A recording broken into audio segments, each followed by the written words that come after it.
Olá, amigos. Hoje vamos juntos meditar em mais um ensino do Mestre Jesus à luz do Espiritismo. E antes de entrarmos propriamente no tema, vamos a uma pequena prece para estarmos mais aptos à compreensão das mensagens sublimes. Pai de amor e bondade, que o Evangelho penetre em nossos corações, fortaleça as nossas vontades de progresso, de amor, que esses ensinamentos da noite toquem o nosso coração. Obrigado, Senhor. Hoje nós vamos meditar sobre o início do capítulo 17 do Evangelho segundo o Espiritismo, Sede Perfeitos. Vamos relembrar um pouquinho do Evangelho de Mateus sobre esse tema. Lá o Mestre nos diz assim: amai vossos inimigos, fazei o bem aos que vos odeiam, orai pelos que vos perseguem, caluniam. E nos fala que, se só amarmos aqueles que nos são caros ao coração, se só tivermos bondade com aqueles que comungam das nossas ideias, o que nos diferenciará daqueles que não conhecem Deus, não é? Ele ainda continua nos esclarecendo: se nós fizermos o bem somente a que nos querem bem, não haverá mérito. E conclui este ensinamento dizendo: sede, pois, perfeitos, como perfeito é o vosso Pai Celestial. Uma meta ambiciosa o Mestre nos propõe, né? E o Evangelho nos esclarece, o Evangelho segundo o Espiritismo, em relação a essas palavras, que Jesus está propondo realmente àqueles homens de limitada compreensão um modelo a seguir, uma meta a alcançar. Pois nós sabemos, com a ajuda da doutrina espírita, que jamais atingiremos a perfeição do Criador. Somos suas criaturas, né? Mas teremos sim a oportunidade de alcançar o mais alto grau possível de perfeição. Dentro de uma programação divina, né? Alcançaremos a pureza espiritual, teremos pensamentos puros, não necessitaremos mais desses corpos materiais com suas dores, provas, expiações, né? Temos essa busca de elevação, de progresso, né? E como buscar essa aproximação com a divindade? Como buscar esse modelo proposto pelo Mestre, né? Ama os seus inimigos, faça o bem aos que vos odeiam, ora pelos que vos perseguem. A essência, portanto, dessa busca de perfeição é a caridade no seu mais amplo aspecto. É aquele amor incondicional por todos ao nosso redor, pela humanidade. E surgem muitas perguntas nessa busca de perfeição. Como buscá-la, né? Como conseguiremos amar com tamanha intensidade? Só o amor nos basta, sem os conhecimentos das coisas divinas? Será breve essa evolução? Uma dessas questões podemos responder de pronto. Infelizmente, não é rápida essa evolução. Avançamos lentamente, com muitas encarnações, nos melhorando pouco a pouco, cada dia. Vencer cada imperfeição é uma luta íntima, né? Então, é a famosa reforma íntima que às vezes citamos e falamos, né? Então, temos que buscar para a nossa evolução esse aprimoramento contínuo nas suas duas bases, né? A base moral e a base intelectual. E ambas são importantes.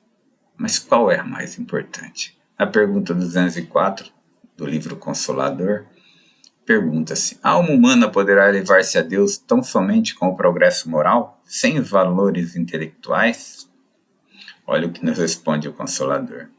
O sentimento e a sabedoria são as duas asas com que a alma humana se elevará para a perfeição infinita. E ele nos explica que nesse acanhado planeta em que vivemos, onde classificamos isso como adiantamento moral e adiantamento intelectual, ambas são imprescindíveis ao nosso progresso, tanto o adiantamento moral como intelectual, tanto o amor como a sabedoria. Mas nós temos que, nesse momento, considerar o primeiro, o amor, mais importante do que o intelecto. Porque a parte intelectual, sem moral, pode nos oferecer numerosas perspectivas de queda. Podemos repetir inúmeras experiências por errarmos usando apenas o intelecto. Enquanto que o avanço moral jamais é excessivo. É o núcleo mais importante dessa nossa energia evolutiva. Então, resumindo o que já sabemos um pouco, né? Necessitamos sim de estudo, conhecimento, tentar compreender a natureza, o ser humano, as leis do Criador. Todo o conhecimento é útil para a nossa evolução. Traz resignação, traz compreensão das dores, traz serenidade nas lutas necessárias ao nosso aprimoramento. Mas o amor é ainda mais importante na nossa escalada evolutiva. A compaixão pelo inimigo, a ternura nas relações humanas, a piedade pelos irmãos embrutecidos, são conquistas da alma. São vitórias sobre o egoísmo. E o egoísmo é aquele que mais devemos batalhar contra, né? E assim, quando estivermos praticando a caridade, não só nós evoluiremos como um todo, mas todo o nosso planeta. Por isso que o lema principal da caridade, exposto em 2 capítulos do Evangelho, no 13 e no 15, é a caridade, pois fora da caridade não há salvação. O amor, como tudo mais. E o Mestre, quando esteve conosco, usava muitas histórias para colocar naquelas mentes ainda embrutecidas esses conceitos elevadíssimos para a época, né? Certa noite, na casa de Pedro, falando dessa necessidade de buscar elevação, segundo a psicografia de Néio Lúcio pelo Chico, o Mestre contou que em uma época difícil, onde os homens estavam em crise de perversidade e ignorância, necessitando de ajuda e de modelo de elevação, o Criador enviou emissários na carne para ajudar a humanidade. E o Criador enviou primeiro um emissário muito sábio, e esse, ao chegar ao mundo carnal, se fez um grande professor, culto, inteligente, mas apaixonou-se pela própria erudição e esqueceu de levar o conhecimento àqueles que mais necessitavam. O Criador então mandou outro emissário de ciência, que decorrido algum tempo transformou-se num médico admirável, que devido ao grande conceito adquirido passou a cuidar somente daqueles maiorais da terra, esquecendo os mais necessitados. O Criador então enviou outro grande ser de conhecimento, que se transformou num exímio guerreiro, um conquistador, que reuniu quase todo mundo a seus pés e passou a acreditar que o povo vivia para servir aos mais fortes. O Criador então enviou outro sábio, que ao contato com o mundo dos homens procurou o belo e transformou-se em um primoroso artista, isolando-se na busca da perfeição estética.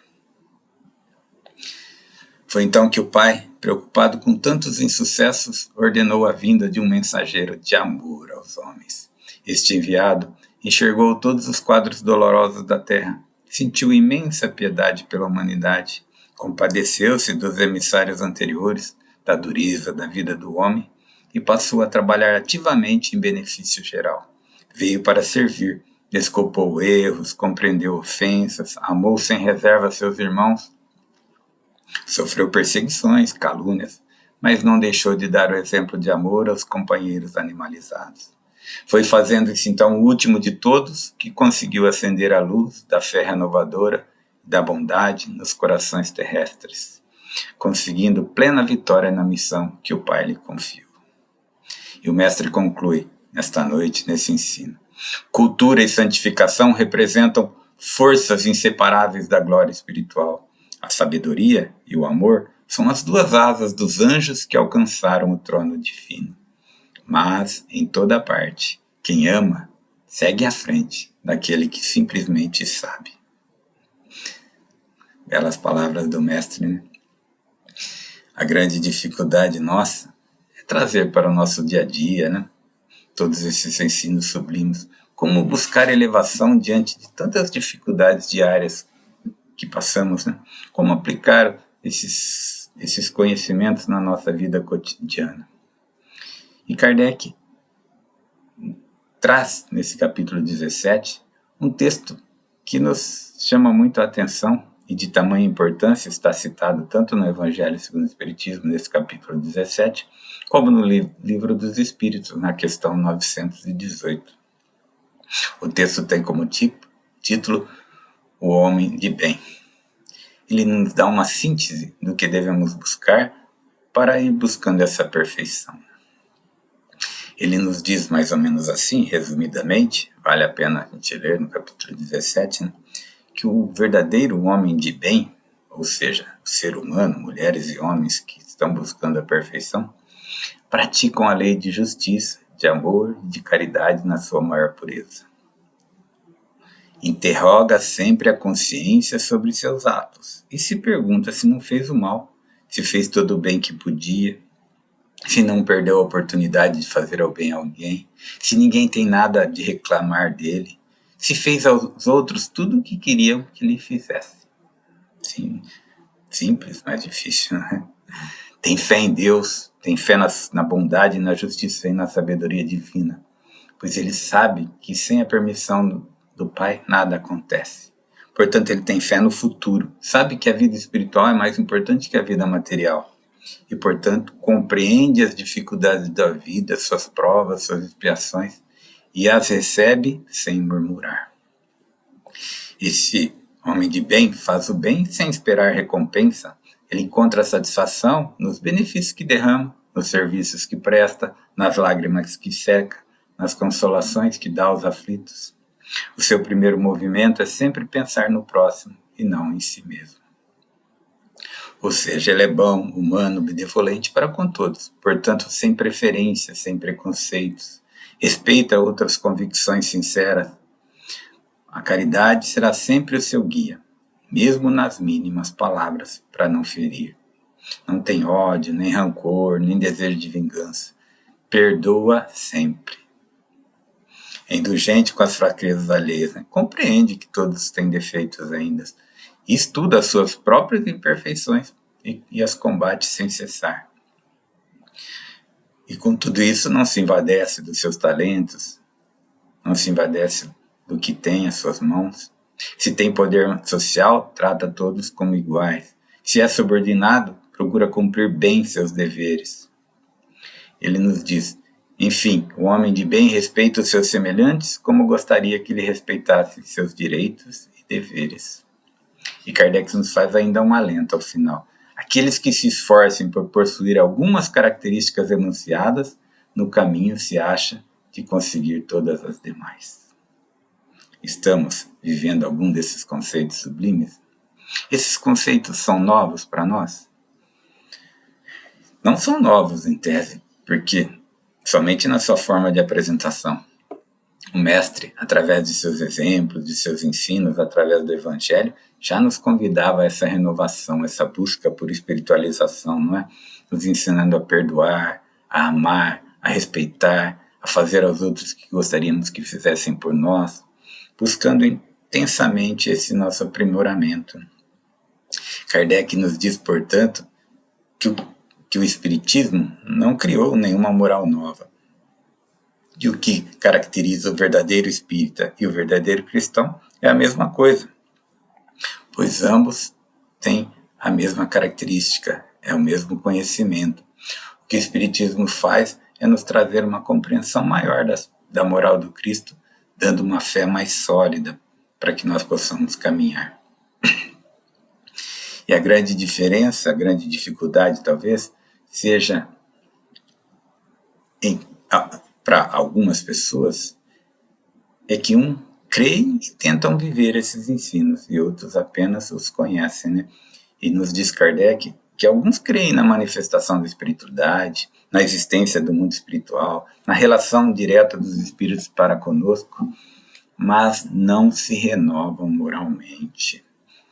Infelizmente vemos, né, muitos cristãos de todas as denominações, e mesmo espíritas, que se apegam muito aos fenômenos ou às práticas materiais e não à essência do ensino cristão, esse amor incondicional à humanidade que falamos anteriormente. Nos diz Kardec que isso não é uma questão de intelecto, pois os ensinos auxiliados pela doutrina espírita são claros, são diretos.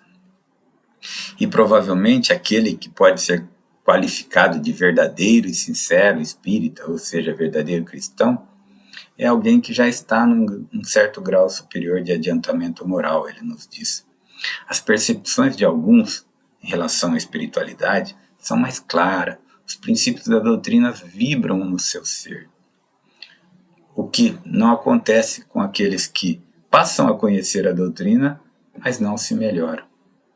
Um é tocado no coração quando conhece, outro é apenas um conhecimento. E Kardec compara com o músico, que se comove com certos acordes, né? Ao passo que para outros, aquilo é apenas um som. E ao final desse ensinamento, Kardec diz aquela frase bem conhecida, né? Reconhece-se o verdadeiro espírita pela sua transformação moral, pelos esforços que ele emprega para domar suas inclinações más. Não é? Lembremos disso. E temos seguido tão nobres conselhos? Ao receber e compreender a mensagem do Cristo à luz do Espiritismo, estamos efetivamente nos esforçando para eliminar em nós as más tendências, buscar essas virtudes essenciais, essa busca de perfeição? E sabendo que nem todos nós damos o mesmo valor ao que ouvimos, ao que aprendemos, ao convite de renovação, o mestre, nas margens do lago, dentro da barca, diante do povo que queria um roteiro, após ensinar tantas coisas especiais, deixou a parábola do semeador, para que nós possamos saber avaliar o nosso progresso em relação à compreensão espiritual. Relembrar brevemente a parábola, né? O semeador saiu a semear, e algumas sementes caíram ao longo do caminho, e os pássaros vieram e as comeram. Outras sementes caíram em lugares pedregosos, brotaram rapidamente, mas a terra era pouca, o sol as queimou. Outras caíram entre os espinhos, cresceram, mas os espinhos também cresceram e as abafaram. E uma outra parte caiu em terra boa, esses sim deram frutos 100 por 1, 60 por 1, 30 por 1. E o mestre nos explica, né, em relação a esses conhecimentos no nosso coração. As sementes que caíram ao longo do caminho são aqueles que ouvem as mensagens, dão atenção a elas, mas vêm os estímulos inferiores e tira o que foi semeado no coração, nem permanece lá. As sementes que caíram nos lugares pedregosos representam aquelas pessoas que escutam as palavras espirituais, recebem com alegria no primeiro momento, mas chega o momento da aprovação, da demonstração da sua fé, abandonam a tarefa. Aquela que cai entre os espinhos representam aqueles que ouvem, compreendem, tentam a prática, mas vêm as rotinas da vida, as ilusões materiais e abafam esses nobres sentimentos, tornam infrutíferos esses conhecimentos. E os que caem em terra boa representam os corações que ouvem, prestam atenção, utilizam e crescem e produzem bons frutos de amor e de caridade. Simples esse ensino, né? Tão belo na sua simplicidade. Em qual das condições dentro dessas parábolas do semeador podemos nos classificar? Estamos produzindo frutos com o que aprendemos espiritualmente?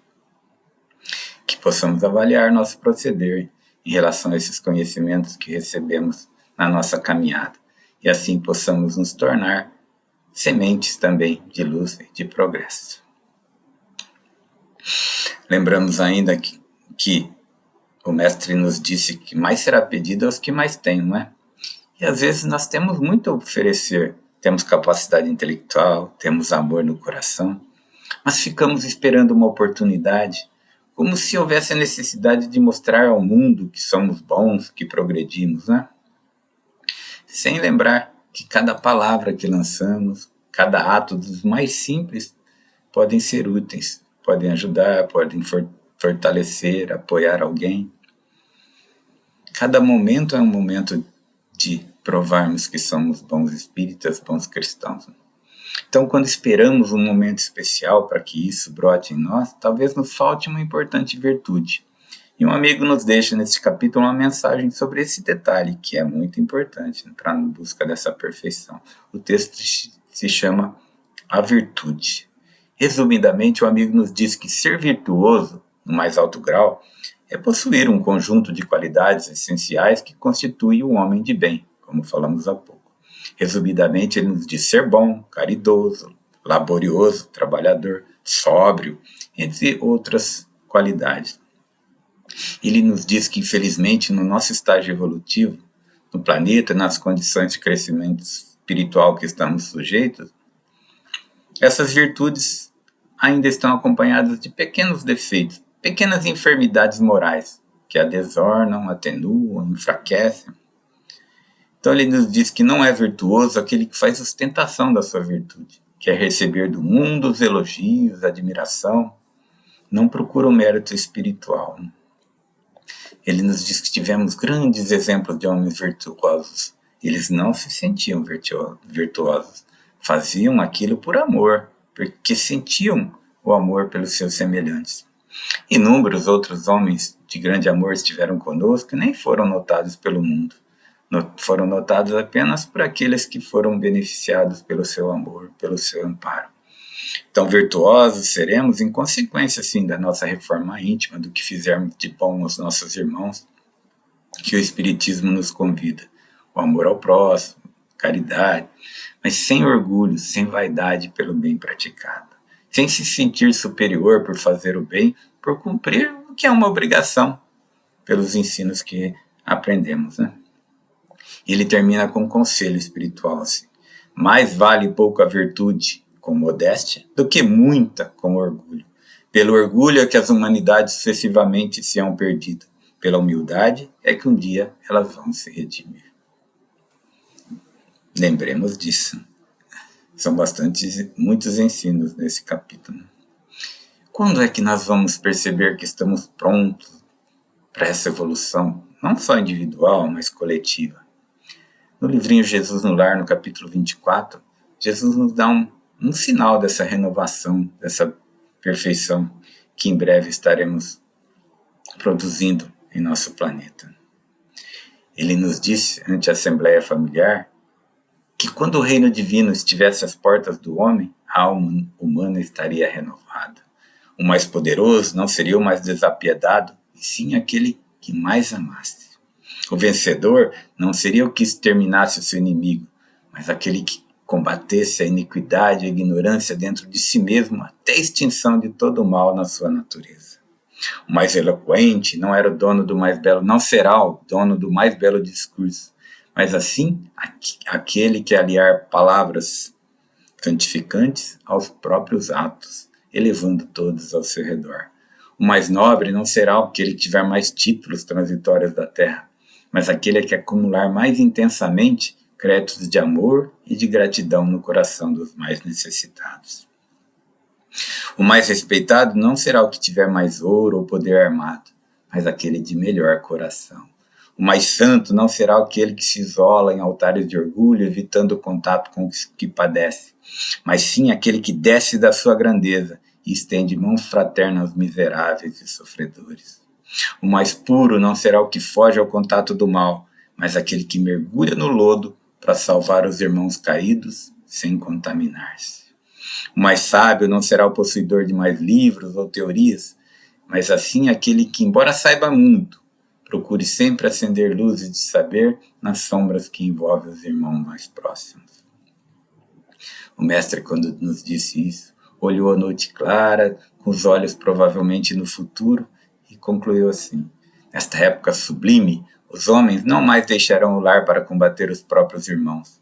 Guerrearão as trevas da ignorância, as chagas da enfermidade, as angústias da fome. Nesses dias sublimes, o arado, as ferramentas de trabalho substituirão os carros de combate nas exibições públicas. O livro substituirá a espada no espírito do povo. As competições serão para mostrar quem mais ama o seu semelhante, quem mais se sacrifica pelo bem do próximo, quem mais luta pela paz. Belas palavras, né? Esperamos que todos nós possamos fazer parte desse nosso breve porvir glorioso. Que a humanidade, em breve, compreendendo esses ensinos sublimes, possa se transformar. E essa transformação tem que começar com cada um de nós, compreendendo e servindo. Que Jesus continue a nos auxiliar nessa busca de elevação e de amor ao próximo. Essa é a mensagem da noite, do Evangelho de hoje. Com essas palavras em nosso coração, vamos fazer as nossas preces aos nossos irmãos de caminhada. Pai de amor e bondade, que o Evangelho que nos pede o amor e a caridade ao próximo seja o nosso guia. E que assim possamos dar o que há de melhor em nós a todos aqueles que sofrem, que não compreendem os teus ensinos, que precisam da tua luz.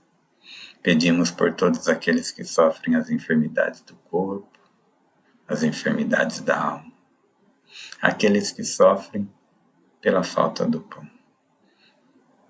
Que as nossas vibrações alcancem cada coração, Senhor. Que a tua luz os abençoe e os auxilie. Pedimos em especial por esse momento do nosso mundo, que às vezes se agarra ainda na violência, no egoísmo.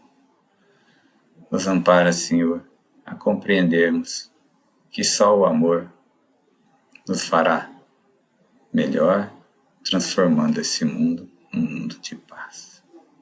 Nos auxilia hoje e sempre, Senhor. Obrigado a todos.